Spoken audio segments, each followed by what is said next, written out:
You're listening to Synergy to Synastry, the podcast where two corporate girlies called to follow their intuition take you on a journey of self-exploration through metaphysical modalities. I'm Christine, intuitive coach and clairvoyant. And I'm Renee, psychic intuitive and astrologer. We're excited that you're here and honored to be your spiritual guides. If you enjoy this podcast, make sure to subscribe, rate, and review wherever you listen.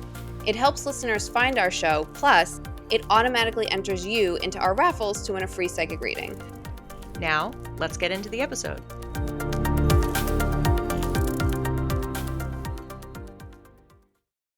Hey listener, welcome to part 2 of the Roman lore miniseries. We're going to be talking about Roman lore in Modernity. If you haven't already listened to part 1, make sure to do so now.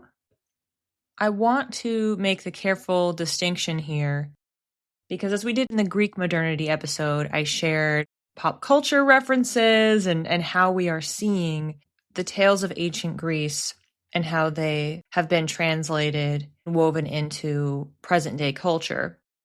When I sat down to do the same research for Roman lore, I found it to be very difficult because of the overlap that I spoke about in the last episode.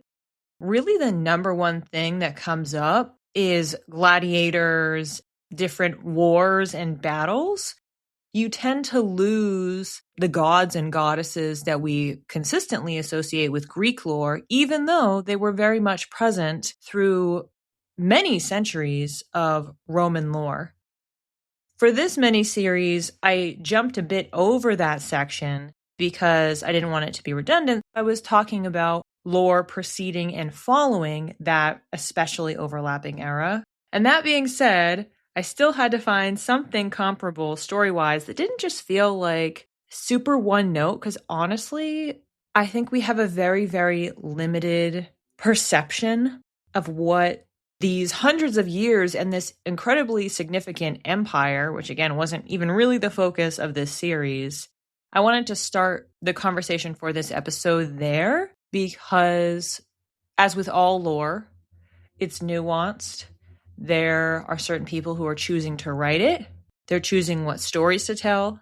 And then there's decisions made along the way of what gets reprinted, what gets edited, what gets published, what gets taught. And so we're looking through hundreds, thousands of years worth of filters on these time periods, and that has flattened what was actually happening. Hopefully throughout this whole series, you're getting a bit of that understanding. Again, this is just my take from specifically for this podcast, doing these studies on it. I mentioned before that a lot of the stories we talk about in present day are about the Roman Empire. Meaning Julius Caesar, Gladiator.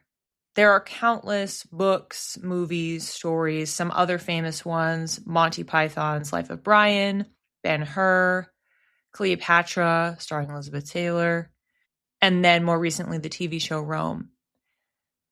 Those pieces of lore have been told and retold, but I was able to find other pop culture references, vernacular that is used in reference to and about this time. First one, a very famous proverb. Rome wasn't built in a day. I had to look into this one. Its origin is a French proverb from the 12th century, much later than we were looking at. And of course, there is a series of lore about how exactly Rome was built and founded. And I read about some of that in preparation for this mini-series, but I didn't end up going into it because I found some other stories a little bit more compelling. No offense, Romulus. The first English documentation was in the 16th century, so much, much more modern.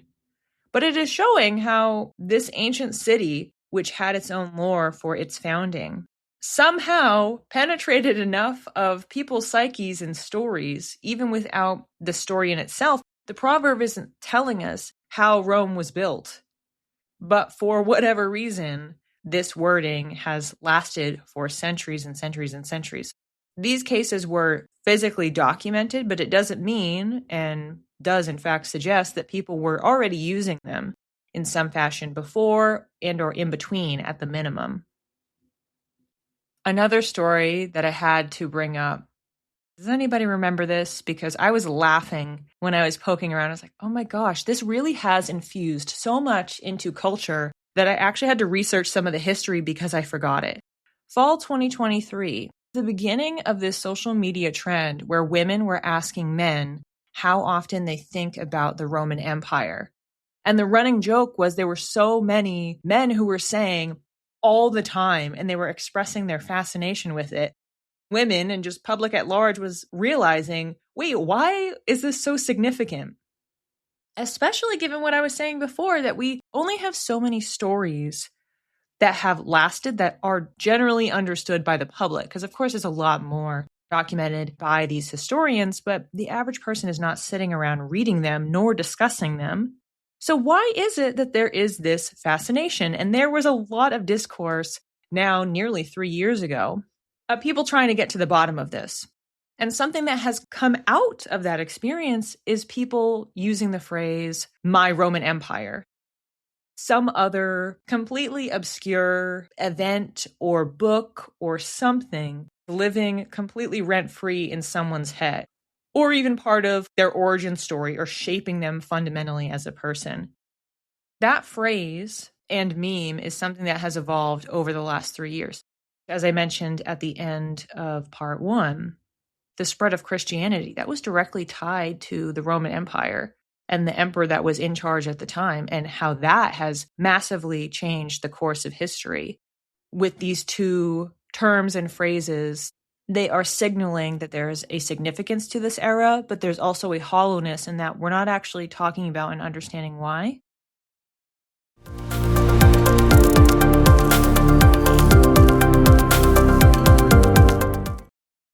I'm going to rattle off some other quick pop culture references that I was able to find or just knew off the top of my head. Juno, the movie starring Elliot Page. Juno is the Roman name for Hera in Greek mythology, who is the mother. So when you're having this story of a teenage girl becoming pregnant, she is the mother. Minerva is the Roman name for Athena. Minerva McGonagall. She is a charms teacher. She is very smart. She's intellectual. I've mentioned this in, I think, a season 2 episode somewhere, one of the bloopers.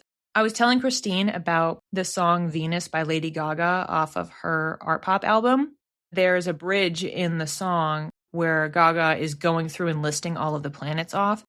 The entire song, she's using Venus and Aphrodite interchangeably.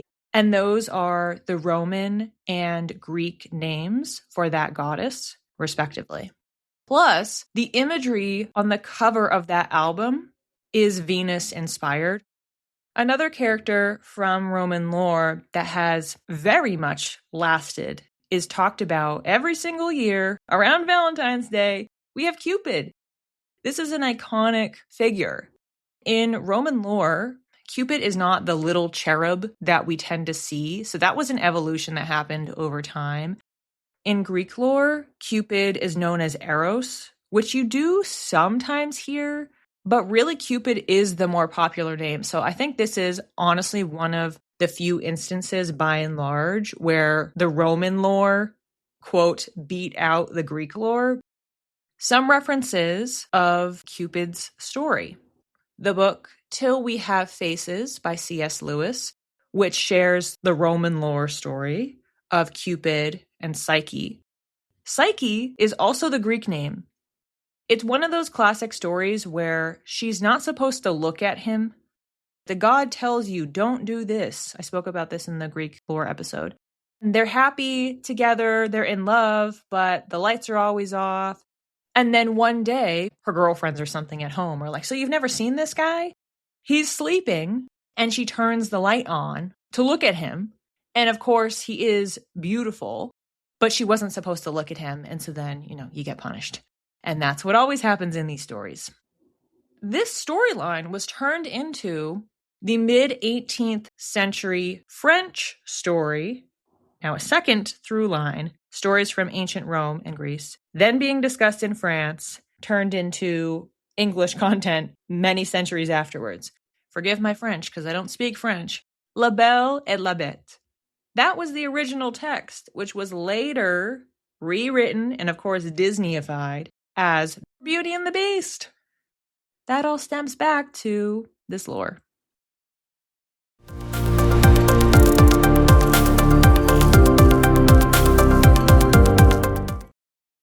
In the last episode, I shared the story of the goddess of the hearth, Vesta. I was not familiar with her at all before researching for part 1, but I knew her name in passing because I've seen it around in astrology.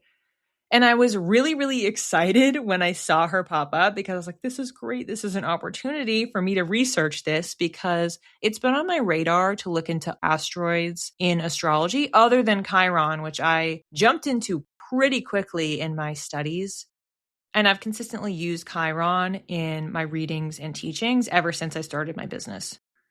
The reason that I'm bringing up Vesta in this Modernity episode is because the only reason Vesta, this goddess, is present in astrology is because it took until 1807 before this name was repurposed. Whoever was on that team discovering this asteroid, they chose to name it Vesta.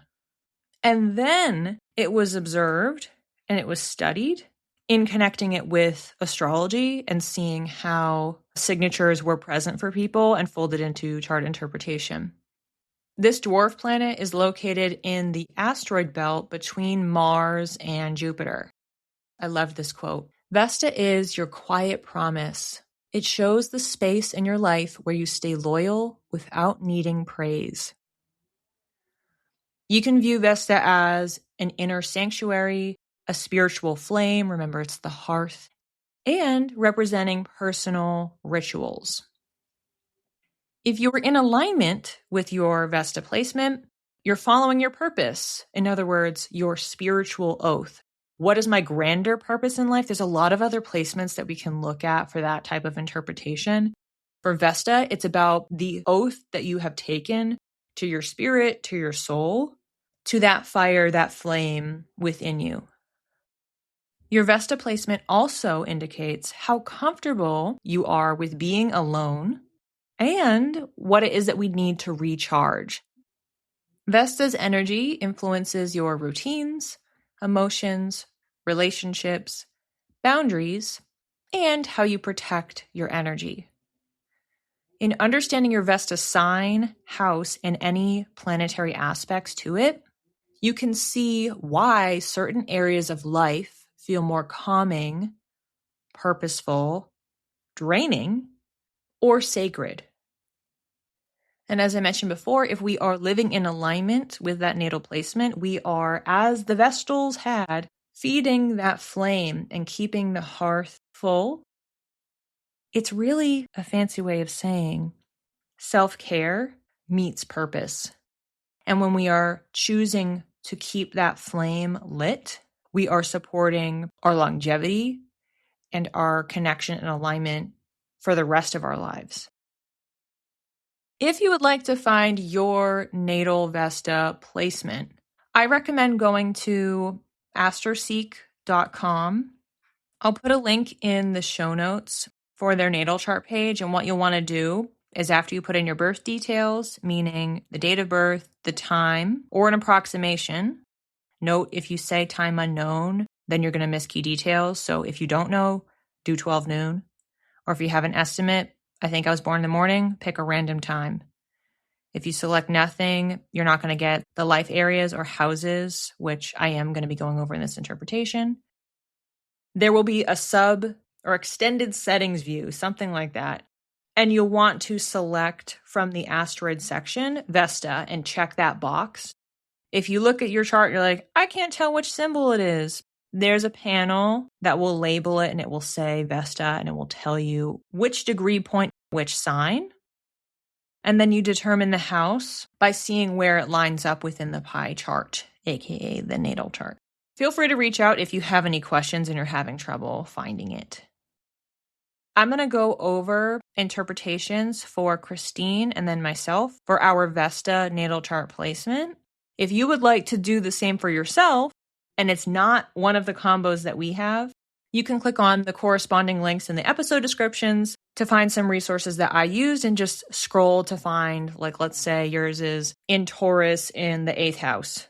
Go to the articles, find some examples for Taurus, and then find some examples for 8th house, combine those together, and then that will give you your interpretation. And if you have any planetary activations, meaning conjunction, sextile, square, trine, opposition, those require separate research. If you want any help with any of that, or you're curious to get my take on it, if you're like, I'm not really sure if I did this right, please do reach out. Happy to chat about this. This was really fun and fascinating for me to look into. So I'm happy to give you a little assist.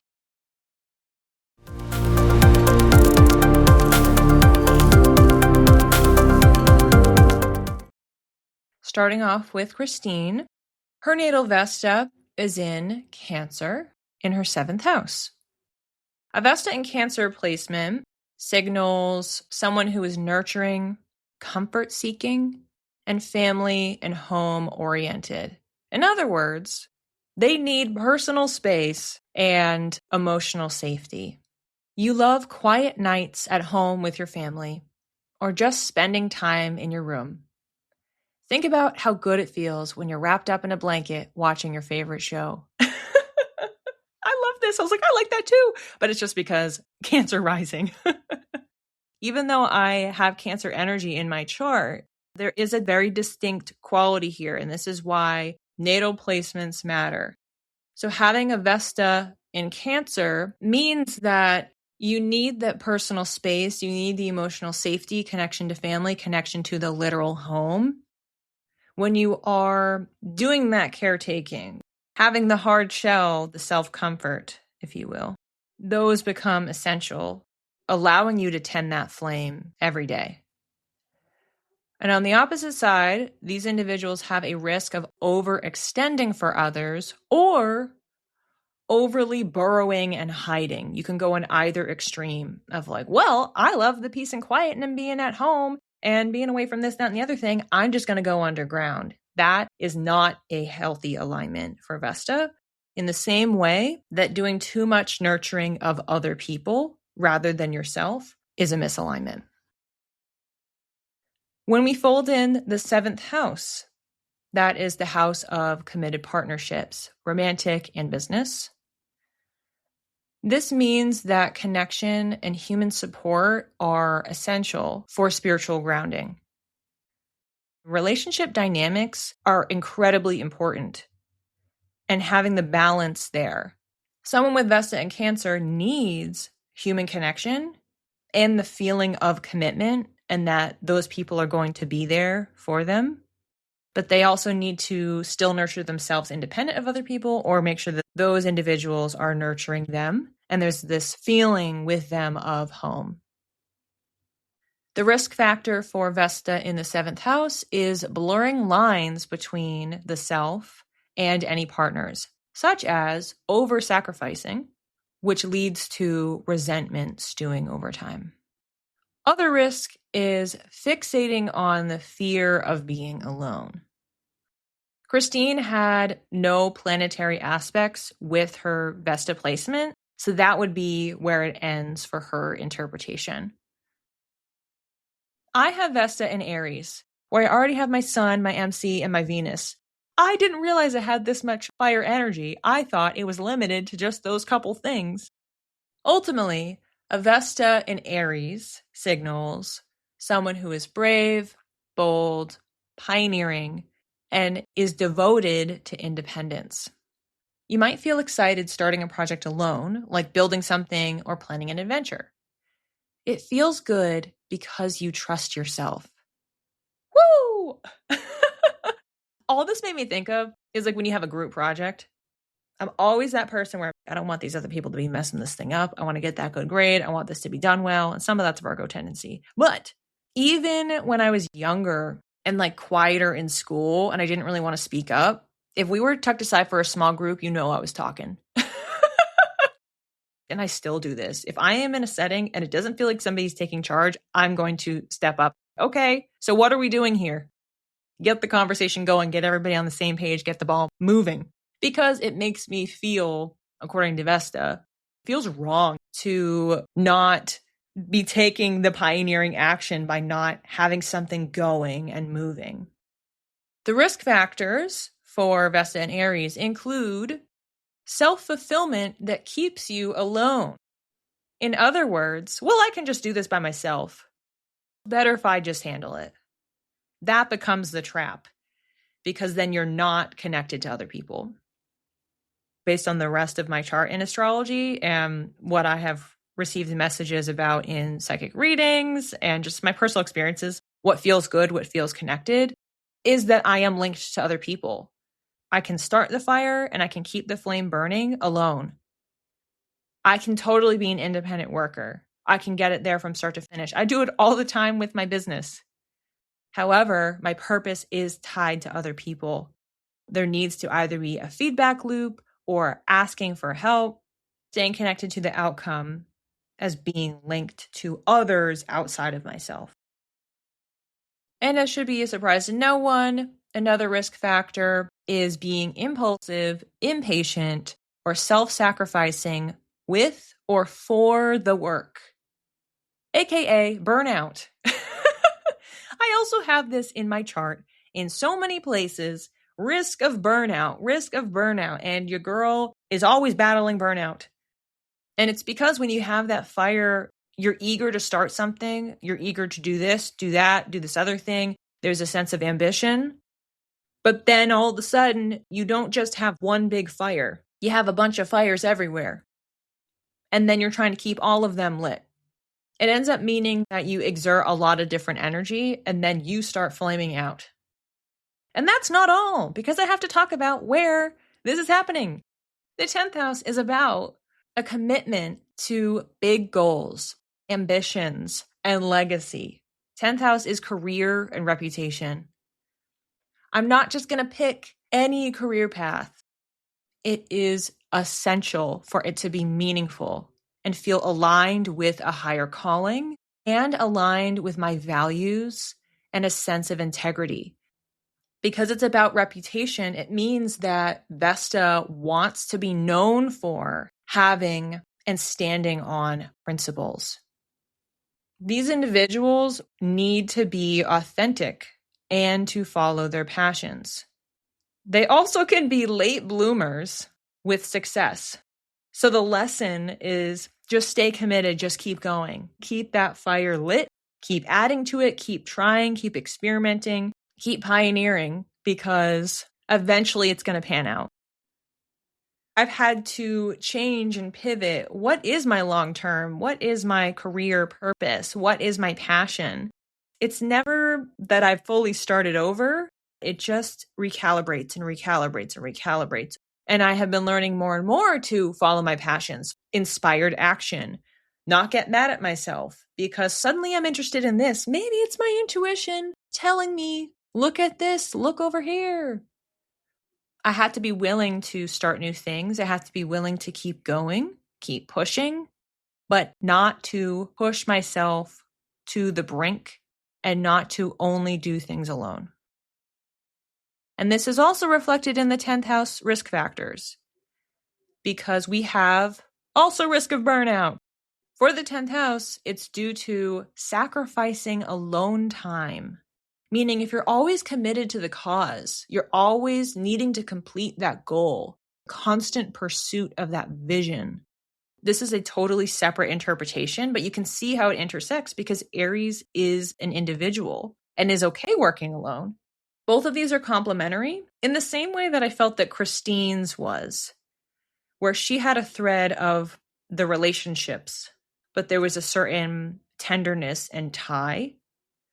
And I have just fire. It's a commitment through ambition and pursuit. There's this little reminder in the back saying, hey, make sure not to do everything by yourself. Make sure to take a break, recharge, release that stress. And that's because the main stress dynamic is caused by the discrepancy or conflict between perception and dedication. Well, if I stop working hard, whatever you think working hard is. What are people going to think of me? What am I going to think of myself? What does that mean about me? That really rings true. I have those conversations with myself all the time because you have to remind yourself, no one's watching. And yet you're so stuck on the principles. That's the 10th house integrity.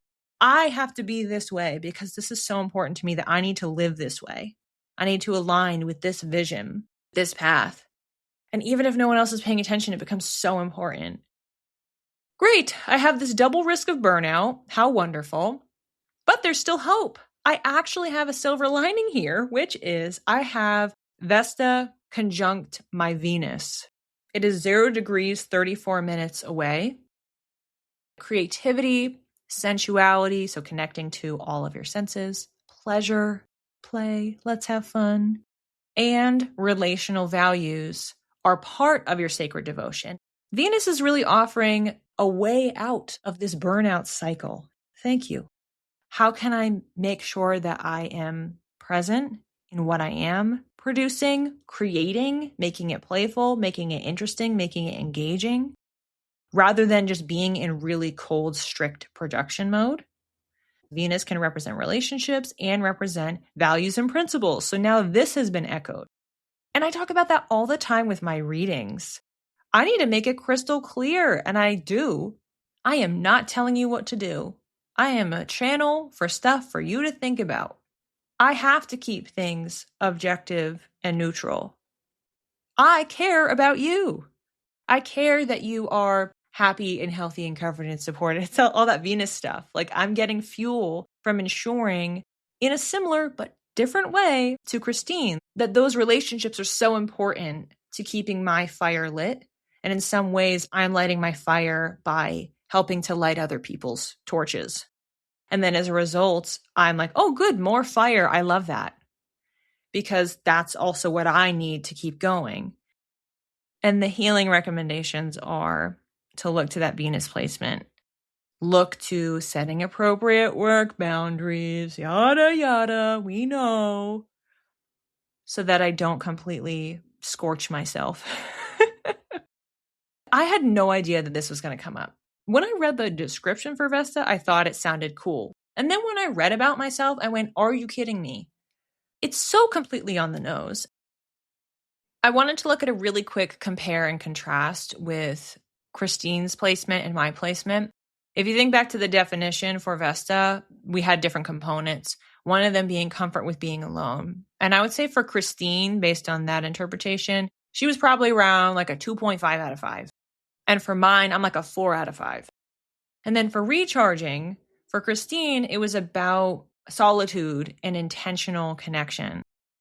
Whereas for me, it's about active achievement that happens to be supplemented by intentional solitude, creativity, and grounding practices.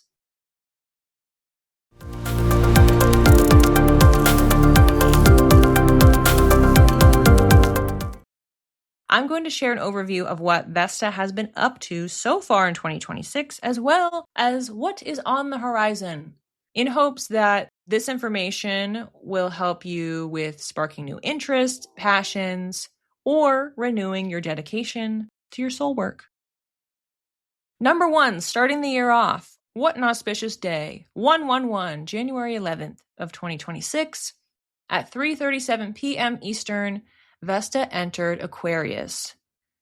This transit symbolized trying new or unusual routines, embracing technology and collaboration, with a potential detachment from emotions. And I will note here, it was around this exact time that I started changing my routines in work. Next, we had March 10th at 5:22 p.m. Eastern Time. And I have to share this anecdote. The day that I was originally researching Vesta, it was this day. And I said, what are the odds I happen to be researching Vesta the same day Vesta was changing signs in a handful of hours? And I was like, wow, talk about divine timing. But starting on March 10th, in the evening, Vesta entered Pisces. And this type of a transit signals that intuition and creativity are central to our routines. We're embracing emotional healing, and we may find that we get overly sentimental or obsessed with affection. This transition happened around some of my most intense experiences in March, where I was truly burnt to a crisp. And I got incredibly emotionally expressive, and I wanted to just run off and be alone. If that isn't Pisces, I don't know what is. I was just like, I am so stressed. I don't want to talk to anyone. I literally said that out loud. I was so overwhelmed. If Pisces is out of alignment, feeling everything from everybody else, my intuition is on 130, I need to get away. I need to escape. And that is exactly how I was feeling. It was as if a switch flipped right around here. And as of recording, I am still in this transit. I'm farther along, but I am in it. The immediate stressors went away, but I have still felt more easily set off by stuff having to do with work and having to do with my reputation. This isn't happening in Aries, which is my natal placement, but it's happening in Pisces. And because the ruler of my 10th house is also in this sign, there's like this connection in this loop of my 9th house being very, very linked to what my career is, even though it's not a quote career house. So yeah, I hope that you fared better. At the time of this recording coming out, that chapter will have closed. It has not quite for me, but the next chapter, which began in your time just a couple weeks ago, on May 13th at 12:12 p.m. Eastern Time, Vesta entered Aries. So guess what that means for me? Vesta return.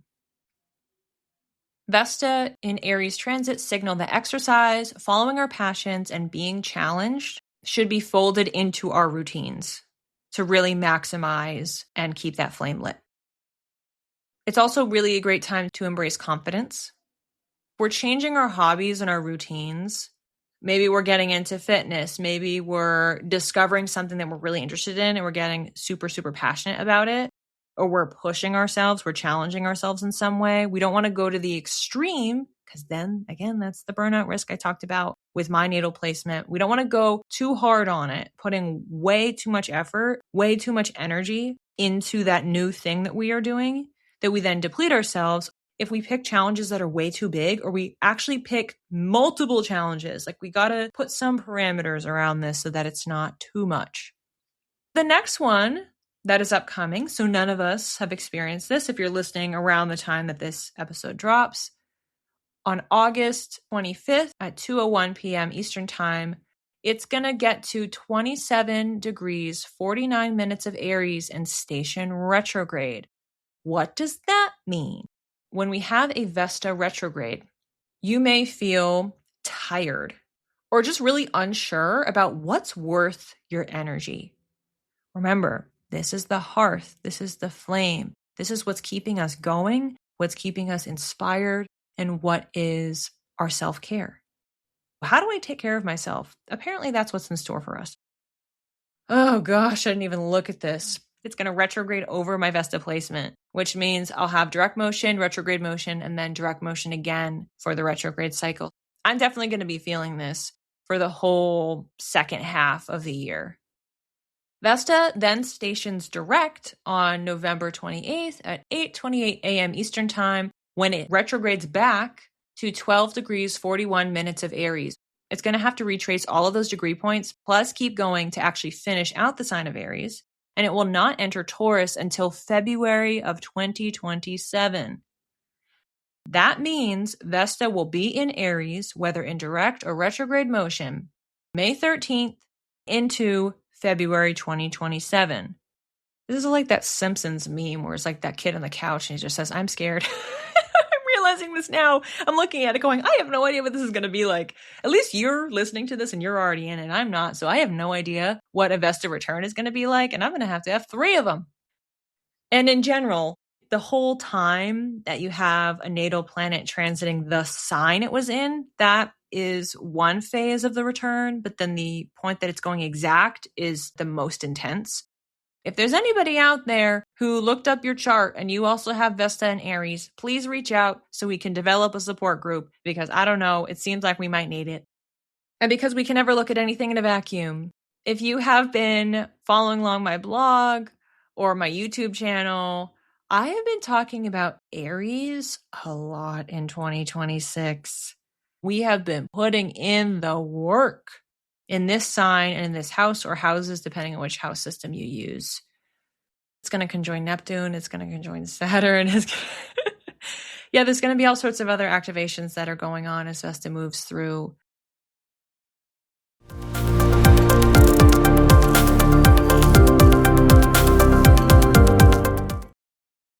Just as I had for the Greek lore series, part 3, I'm going to choose a divination method used by the ancient Romans and report on that. If you have any guesses, lock those in now. What do you think I'm going to pick? Is it something I've covered already? Is it something else? No one knows, just me. Please send me your suggestions for books, for movies, for shows inspired by Roman lore so I can keep absorbing more of this culture. Last week, I released the 3rd installment of the Soul Rising Book Club. Catch up on your reading or get the book if you haven't started it yet. I will let you know next episode which chapters we'll be talking about. I'm looking forward to experimenting with a bit of the ancient Roman divination techniques. If you're looking for an understanding of what that's going to be like, you can listen back to the Greek lore in practice episode in season 2. That's when Christine and I started doing the experimentation piece where we'd research and then we would bring our experiences. That's what's happening in the practices episodes within each of these mini-series. If there's one that you have researched that you want to try, please share your experiences. I would love to know. So please write in with your content recommendations, any experiments or experiences that you have, details on Vesta, if you want to share your interpretation, if you want to ask for help with interpreting your placement. So until then, keep learning, keep exploring, check out that time machine, and I'll see you next time. Thanks for listening. If you'd like to learn more, the resources we used to prepare for this episode are listed in the show notes. If you're curious to develop your intuition, we've partnered with the Nuurvana Be Light program to give our listeners a $500 discount on tuition fees. Email us for more details and we'll connect you with the founder, Deganit Noor. Want to connect with us? You can reach me, Christine, at Channeled by Christine with 1 L on Instagram. And you can reach me, Renee, at _read by Renee, or connect with us both via email at synergytosynastry@gmail.com. Keep your spirit curious and your aura sparkling. We'll see you when the stars next align. We have La Belle et la Bête. How to pronounce... Oh, I had it right. Oh my gosh, is this the first time?